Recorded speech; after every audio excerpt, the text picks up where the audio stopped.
Здравствуйте, дорогие любители вязания! До прихода весны остались уже считанные дни, и хочется уже связать что-нибудь такое легкое, что-нибудь такое нежное.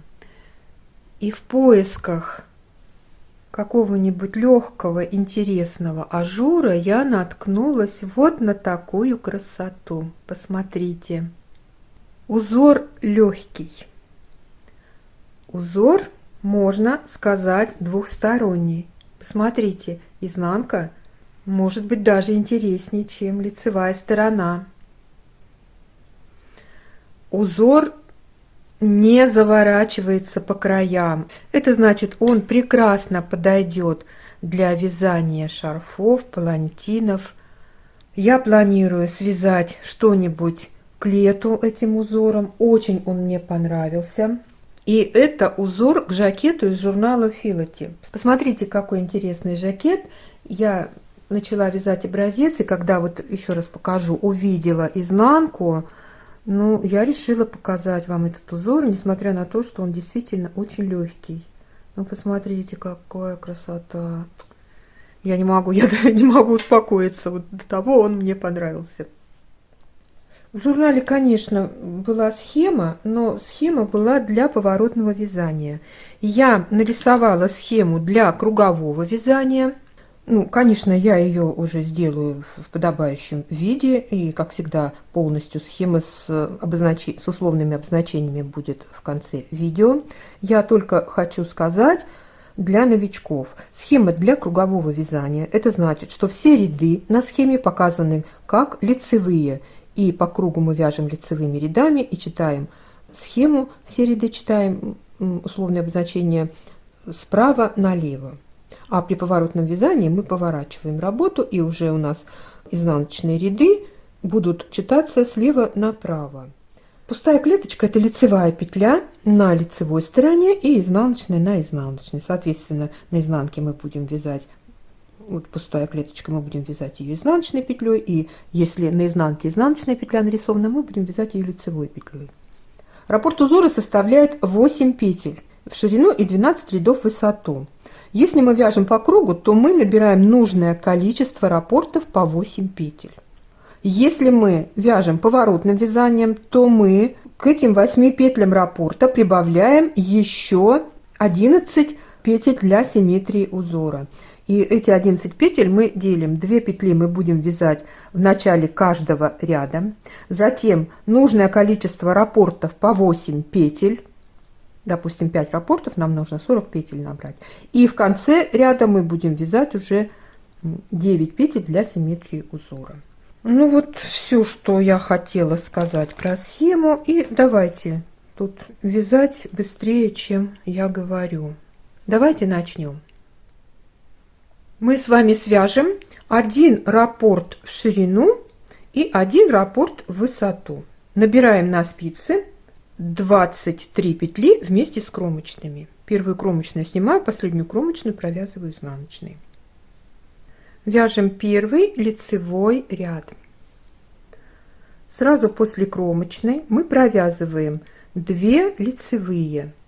Это 2 петли для симметрии узора перед раппортом. Дальше вяжем петли раппорта. 1 лицевая, 5 изнаночных.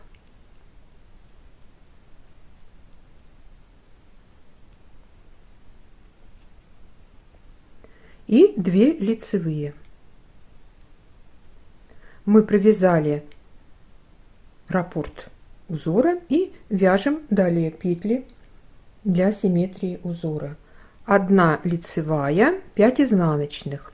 По сути, мы повторяем еще 1 раппорт. И 3 лицевые в конце ряда.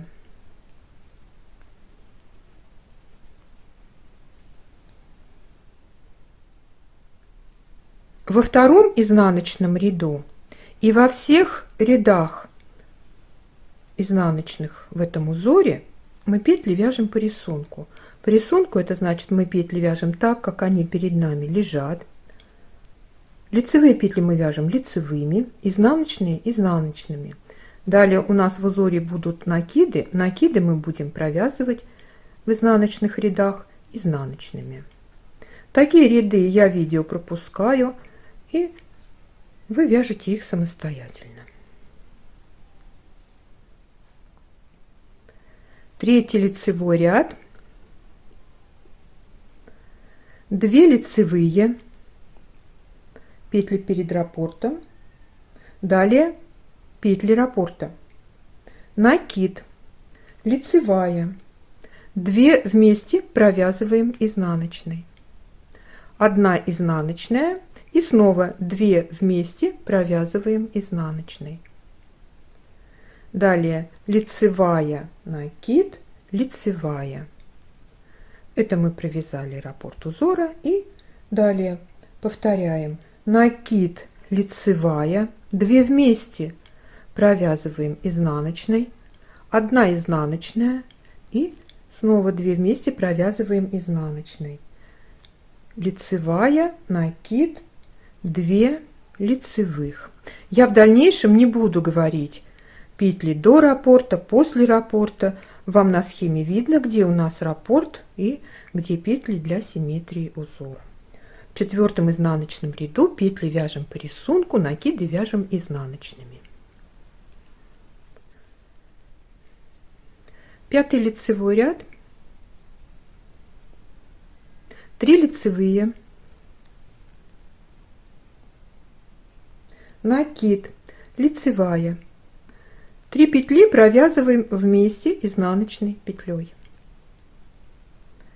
Лицевая, накид, 3 лицевых, накид, лицевая, 3 вместе провязываем изнаночной петлей, лицевая, накид, 3 лицевых. В 6 ряду петли вяжем по рисунку.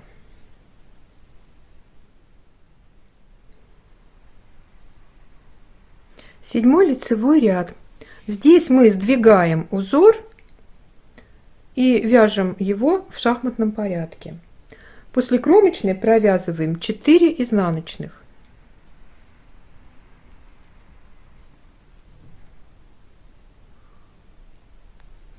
Три лицевых,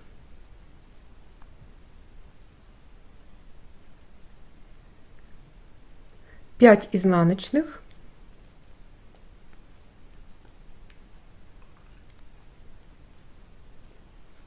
3 лицевых и 4 изнаночных.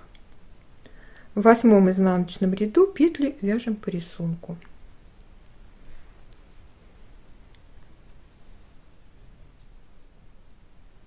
Девятый лицевой ряд, 2 изнаночных,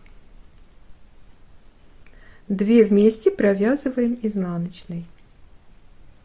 Лицевая, накид, лицевая, накид, лицевая. Далее вяжем 2 вместе изнаночной, 1 изнаночная, 2 вместе изнаночной. Затем лицевая, накид, лицевая, накид, лицевая. И 2 вместе провязываем изнаночной петлей и 2 изнаночных в конце ряда. В 10 изнаночном ряду петли вяжем по рисунку. 11 лицевой ряд,